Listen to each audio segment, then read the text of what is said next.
I'm going to show you in this video how to identify if you have accidentally added extra stitches and thereby extra columns to your work.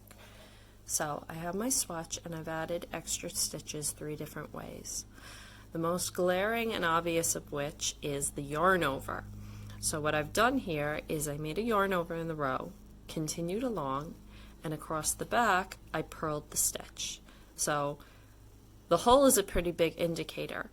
But how you can also tell is that if you follow these 2 columns up from the bottom, you'll see that they split around the hole, and you can follow them up and see that they continue up to here, and then coming off of the yarn over, you have this extra new column with stitches following up the line. So that would be a glaring mistake.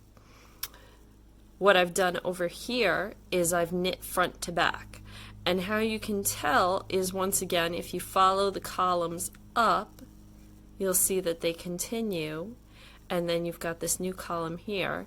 And with a knit front to back, what ends up happening is you have this little bump here that almost looks like a purl bump, and that'll poke out and stick out in your work, and you can see where that has happened and occurred and what it is. Now over here, the harder one to identify is a make one, and I've done a make one right over here. So if you look here and see, there it is, where it's just kind of occurred on its own. It looks like it's just appearing in the middle of the work. If you were to come down and follow these columns down, you can see how these 2 are the original columns, or you can follow them up from the bottom. They are the original columns, and they continue up here. And then we've got this new column kind of branching out from this one over here and leaning towards the right, because make one right is of course a right leaning increase. So you can see where it branches off of this column like a tree branch.